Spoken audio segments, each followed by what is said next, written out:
자, 구독자 여러분, 설 연휴인데 세뱃돈 많이 주고들 받으셨습니까? 자, 오늘은 이 설날 특집으로 이 증여와 관련된 이 법적인 쟁점을 좀 확실하게 정리하는 시간을 갖도록 하겠습니다. 자, 이미 증여에 대해서는 잘 알고 계실 겁니다. 하지만 이게 조금만 들어가면요, 굉장히 헷갈리는 부분이 많습니다. 제가 정말 가장 쉽고 가장 정확하게 확실하게 한번 해설을 해드리도록 하겠습니다. 자, 이거는 이제 아주 기본입니다. 관계별 증여 공제액입니다. 이거는 아마 많은 분들이 알고 계실 겁니다. 그래서 배우자끼리는 6억 원까지 공제가 됩니다. 한마디로 배우자끼리는 6억 원 증여해도 증여세 없죠. 그리고 이 부모 자식 간, 이 직계 존비속 간에는 성인의 경우에 5천만 원까지 공제가 됩니다. 미성년자는 2천만 원까지고요. 그리고 기타 친족은 1천만 원까지 공제가 됩니다.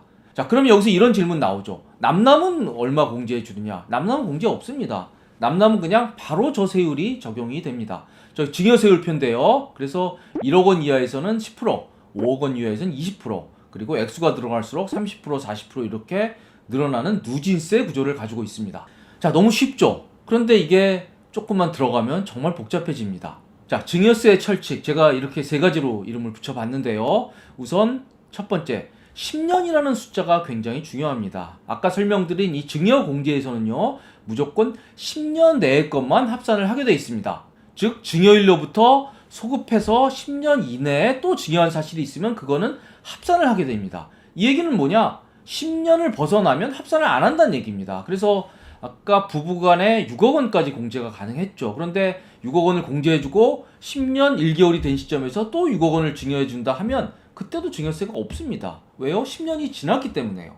따라서 이 증여에 있어서는 10년이라는 기준이 매우 중요한 기준으로 작용을 하게 됩니다. 자, 여기까지는 쉽죠. 그런데 2번부터 좀 어렵습니다. 자, 동일인부터의 증여는 합산을 합니다. 자, 그럼 뭐가 어렵냐 생각할 수 있죠. 동일인이라는 건 같은 사람이잖아요. 아, 한 사람으로부터 받으면 그거는 합산을 하는구나, 이렇게 생각을 할 수가 있는데요. 저 동일인이라는 의미가 저희가 생활에서 쓰는 동일인이라는 의미와 조금 다릅니다. 세법에서는. 자, 사례로 한번 볼게요. 나성인씨, 25살입니다. 제가 성인이라는 걸 강조하기 위해서 이름을 나성인씨라고 붙였습니다. 이 사람은 2017년에 아버지한테 1.5억 원을 증여를 받았고요. 3년 지난 2020년에 어머니한테 1억 원을 증여를 받았습니다. 자, 이 경우 증여세 어떻게 될까요? 아버지와 어머니는 우리가 상식적으로 생각하면 동일인이 아닙니다. 분명히 다른 인격체입니다. 비록 부부지만요. 그래서 이게 합산을 안 한다고 생각을 하기가 쉽습니다. 그런데 세법에선 합산을 합니다. 세법에서 아버지와 어머니는 동일인으로 보는 겁니다. 한마디로 증여자가 직계 존속일 경우에는 그 배우자까지 동일인으로 본다는 게 바로 세법 규정입니다. 자, 그래서 이런 경우는 증여세를 이렇게 계산을 합니다. 우선 2017년에 아버지로부터 1억 5천만 원을 받았을 때 증여세는 이렇게 계산이 됩니다. 성인은 직계 존속으로부터 증여받을 때 5천만 원까지 공제가 되잖아요. 그래서 1억 5천만 원에서 5천만 원 공제를 빼면 증여가액이 1억 원이 됩니다. 그리고 1억 원은 세율이 10%죠. 그래서 1,000만 원 증여세를 납부를 하면 됩니다. 이게 증여세를 자발적으로 낼 경우에 이게 세액공제가 좀 있거든요. 3%. 근데 그거는 감안 안 하고 지금 말씀을 드리는 겁니다. 자, 문제는 두 번째 증여입니다. 2020년에 어머니로부터 1억 원을 증여를 받았습니다. 그런데 3년 전 받은 아버지와 이번에 받은 어머니는 세법상 동일인으로 봅니다. 그래서 이번에는 증여공제가 없고요. 이미 5천만 원 받았기 때문에. 그리고 1억 원에 대해서 바로 세율을 곱하게 되는데 이때 세율이 문제입니다. 자, 증여가액 1억 원이면 세율 몇 프로죠? 그렇습니다. 10%입니다. 그런데 이 경우에는 그렇게 계산을 안 합니다. 바로 3년 전에 있었던 아버지 1.5억 원과 이번에 받은 1억 원 합쳐서 2.5억 원이 되기 때문에 세율 구간이 1억 원을 초과해서 20%가 됩니다. 그래서 이번 경우에는 20% 세율을 곱해서 2천만 원의 증여세를 내게 됩니다. 자, 따라서 3년 전에 아버지로부터 1.5억 원을 증여받았을 때는 증여세가 1,000만 원이고, 그리고 이번에 어머니로부터 1억 원밖에 증여를 안 받았는데 증여세는 2천만 원으로 확 뛰게 되는 겁니다. 왜 그렇죠? 아버지와 어머니는 동일인이기 때문에 합산을 하기 때문에 그렇습니다. 그리고 이 증여공제도 한 번밖에 받지 못하기 때문에 그렇습니다.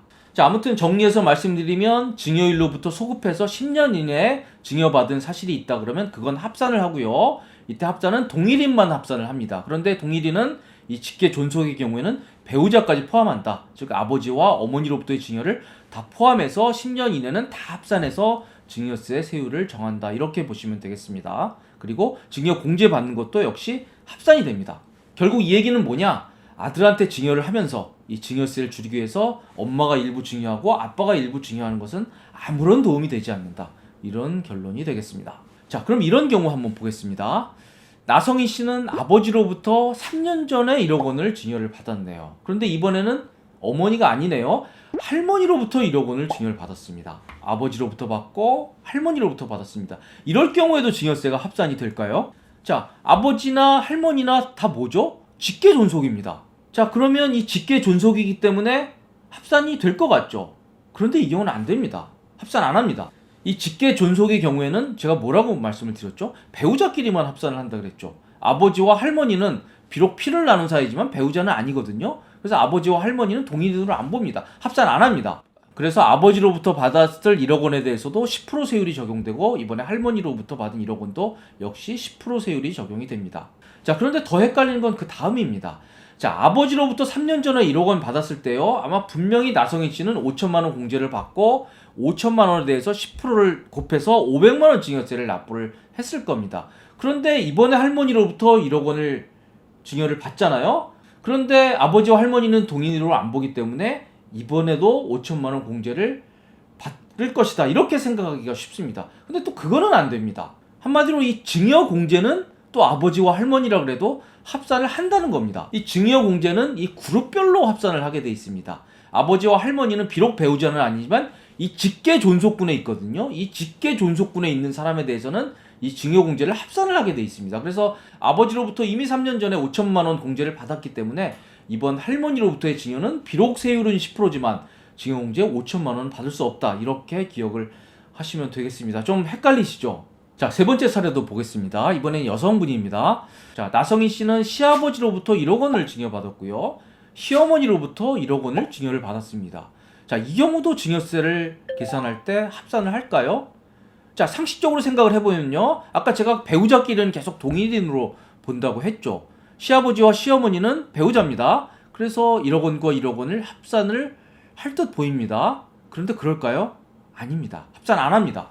이 나성희 씨, 이 여성 나성희 씨 기준으로 볼 때 시아버지와 시어머니는 직계 존속이 아닙니다.